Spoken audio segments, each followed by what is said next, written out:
Welcome to the Kent Lapp Podcast.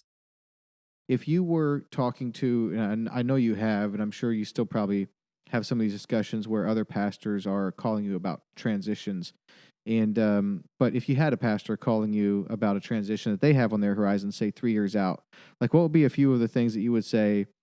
You just got to make sure. Like, there's a few things you got to make sure you do. Oh, that's a great question. Well, I think building in an over communication. You got to make sure you over communicate, and in so doing, you will just be communicating because you're competing with so much noise, and people don't grab onto things quickly. So whatever your timeline is, you probably need to double it if you can. The other thing is there is a corporate consciousness, that we have together. I'm not getting like weird. I mean, we all together are. Every church has a narrative that it's stewarding, and every congregation has intuitions and feelings together. And if the incoming pastor if there's any hint that the incoming pastor and the outgoing pastor in a succession, situation are not on the same page, the church will suffer. The most important thing, maybe, is that can happen is just that the incoming pastor and the outgoing pastor are friends, and that they celebrate one another publicly and often. So Ray and I tried to do that. We were already friends. We had that going for us long before I was even a pastor at Emmanuel. Ray was just my hunting buddy. We leased land together and hunted together. So we had something going there, but we decided we're going to make sure everyone knows this is a unified front. Mm-hmm. And here's why that's important. There's a deeply personal relationship between the lead pastor and a congregation. Because when you call a pastor, we don't hire pastors, Emmanuel, we try to be really careful with words. They matter so much.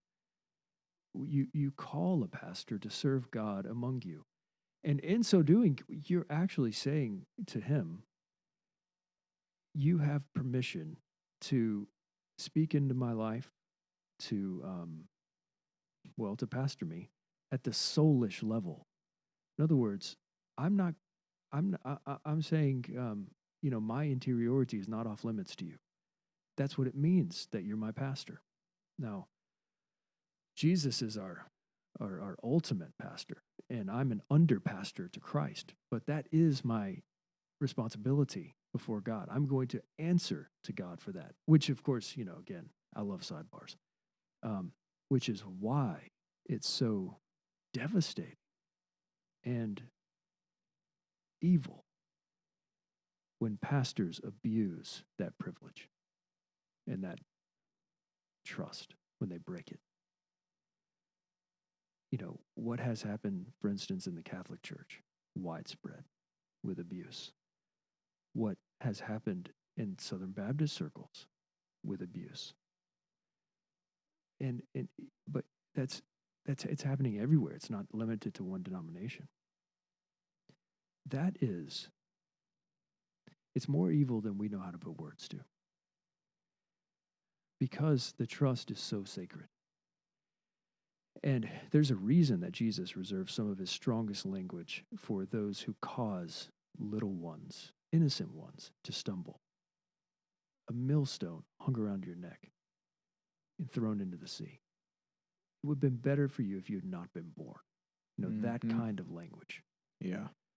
So.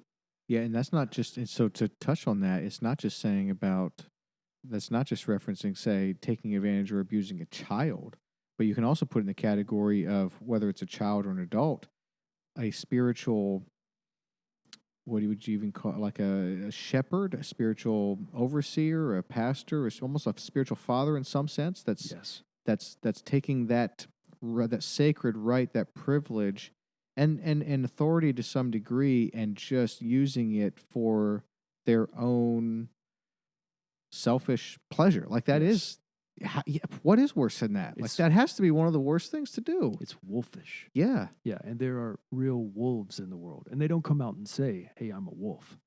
In fact, they probably, charitable interpretation, don't even believe themselves to be wolves. And yet, everything about their behavior says this person is out to feed their appetite, and that's the definition of what a wolf does. It's the opposite of what a pastor does. He says, "I'm willing to go hungry so long as you get fed." And it's the reason I think that Jesus is so tender in his language with the Apostle Peter in the last conversation they have on this earth, when he tells him not just to feed my sheep, but to feed my lambs, my little ones. And that's how Jesus feels about his church. He's tenderhearted toward them, the way that you feel about your children, the way that I feel about mine. Actually, he feels even more tender toward them. And, just today, my kids were out playing in the backyard, and there were some neighbor kids next door, high school aged. And I knew what was happening in that yard. I'm watching out for my girls.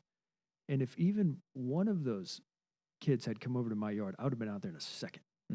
Like that kind of instinct of protection is how Jesus feels about his church.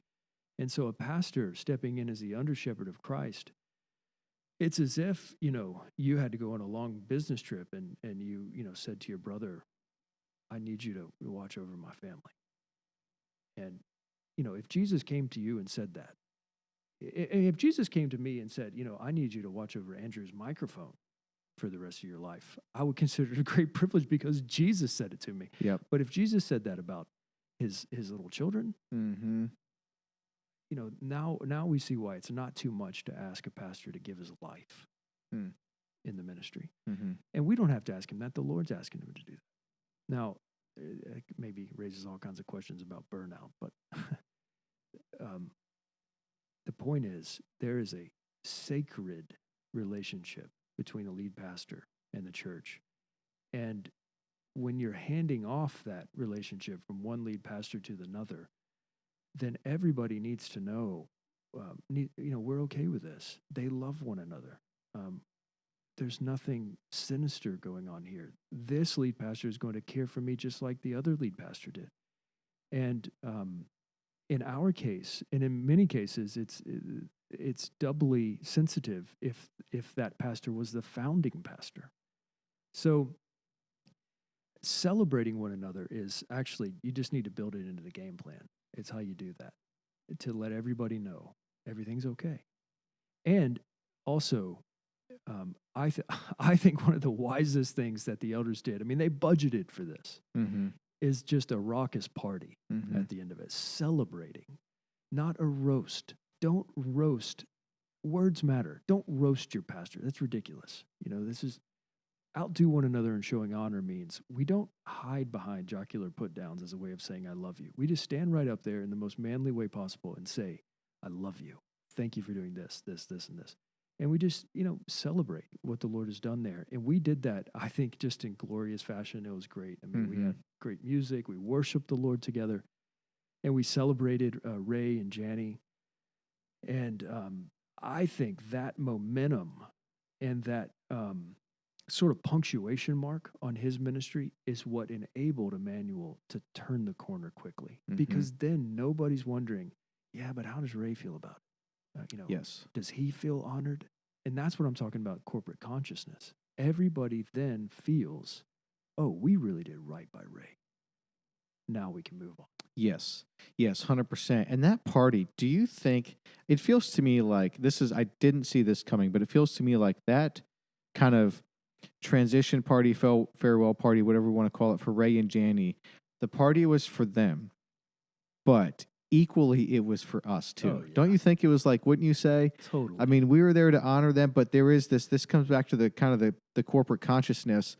There was something about kind of just sending them off really well that was satisfying to, I think, the people. Yes. And sort of check that box and allowed it to be somehow final. And I just feel like without that party, the transition wouldn't have felt as satisfying. Yeah. And I know it was their party, but it was like I just think that's for people looking for like succession or transition things. Like that's something you need to think about, not just for the sake of the people leaving, but for the people who are remaining and looking to welcome and invite the next leader in, if that happens to be a pastor or it's a business or whatever. But like just properly having a good, proper send off that feels good. And I mean, that party was very well done. It just felt like it really checked that box really well, which I just think is now in hindsight, I just think that's really important. That's an Yes. important step. You know what? I think it highlights a bigger issue, and that is that it is very wise to spend money on fun. Mm-hmm. As Ray often said, fun lubricates the gears. Hmm.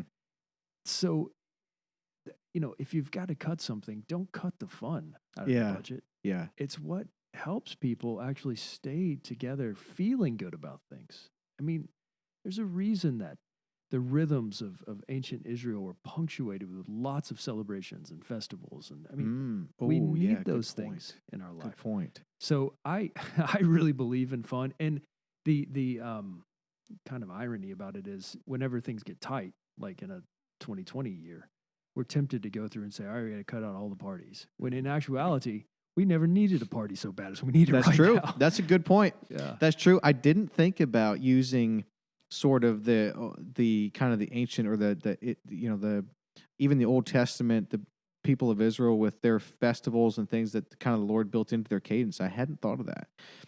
But a great cadence. I just think of this when you bring up fun. I think of Tom Cox, like one of the older, godly, this guy is, he's a work of art. Tom Cox is from the Lord. How else do you Yes. explain that? Tom Cox is a lot of God's glory packed into one. Oh, so much. Yeah. And this guy is, he's so theologically astute, and he's a wonderful teacher and speaker. And Tom Cox agitated for fun quite a lot in the elder meetings, you know? I will never forget Tom Cox making an observation about some kind of a pushback against fun.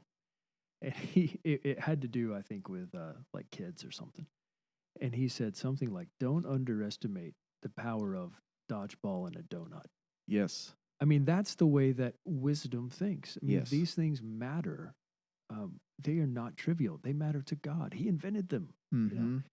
So I think punctuating our year with lots of celebrations is very wise. Yeah, I totally agree.